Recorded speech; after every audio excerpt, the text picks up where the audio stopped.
Kabilang ang isang Pinay caregiver sa mga nasawi sa pag-atake ng Iran sa Israel. Ang problema, hindi pa maiuwi ang kanyang labi dahil sinara ang mga paliparan. Nababalik si Riniel Pawid.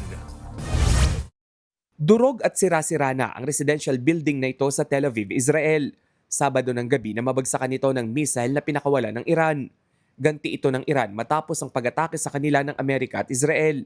Sa mismong gusali naninirahan ang Pinay caregiver na si Mary Ann de Vera, 32 taong gulang. Kinabukasan, nakitang wala ng buhay si Mary Ann. Unfortunately, siya yung kauna-unahang casualty dito sa Israel dun sa missile attack na nangyari nung Sabado ng gabi. Medyo matagal bago naging missing siya actually for several hours until nahanap natin siya through the assistance ng Interpol.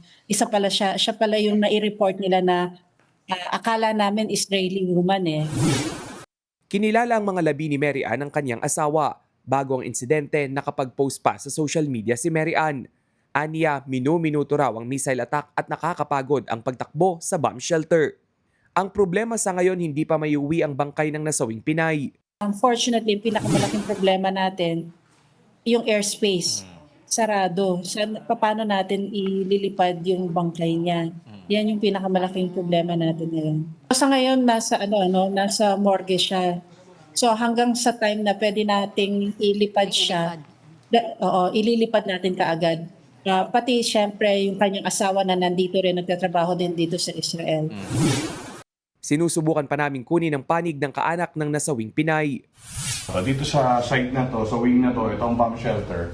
Kung makikita nyo, meron tayong window na tapos may metal sheet yan. Ayan. Ipinasilip naman ng isang empleyado ng Philippine Embassy sa Israel ang karaniwang itsura ng mamad o bomb shelter. Mariing paalala ng mga otoridad sa ating mga kababayan sa Israel na agarang magtago sa mamad sa oras na marinig ang sirena na hudyat ng mga pagsabog. Kagabi isang missile na naman ang hindi nasalag ng Iron Dome ng Israel.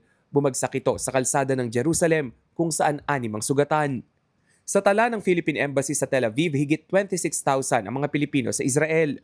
54 na raw ang nagpalista para sa repatriation program kung saan 32 sa bilang ay mga turista. We work as a team together with DMW and OWA para pagtutulong-tulungan to try to figure out paano i-move o i-repatriate mga kababayan natin. Knowing na sarado yung airspace ng Israel at ng Jordan. Ang nakikita lang namin na pinaka-viable ngayon is via Egypt. Kung sarado yung airspace din ng Jordan, stranded din sila sa Jordan. Kabilang din sa nadadamay sa sigalot ang Doha, Qatar. Ibinahagi ng OFW na si Tim Susmeña ang video ng isang Indian national na nabagsakan ng debris mula sa missile. 10 hakbang lang ang layo ng kanilang tinutuluyan sa pinangyarihan. Dito lang po kami sa bahay. At yung kinakabahan pa rin, wala pa rin tulog na maayos. And hindi pa rin namin alam kung may trabaho din kami ngayon. Madalas din ang pag-ulan ng missile sa Doha lalo na paggabi. Sa Abu Dhabi naman, bumagsak rin ang mga shrapnel sa likod ng isang kilalang hotel. Ito Abu Dhabi Mall. Then dito ako sa may Electra Park. Yun, ang lakas ng pagsabog ko. Takot. Tiniyak naman ng Department of Migrant Workers na nakahanda sila para sa repatriation o pagpapauwi sa mga apektadong Pinoy oras na magbukas na ang airspace sa Middle East. Nagbabalita mula sa Frontline, Riniel Pawid, News 5. Mga kapatid, Ed Lingaw po, maging maalam at may pakialam sa mga napapanahong balita sa ating bansa. Para sa mas malilimang pagtalakay at paghimay sa mga issue at headlines, mag-follow at mag-subscribe sa social media pages ng News 5.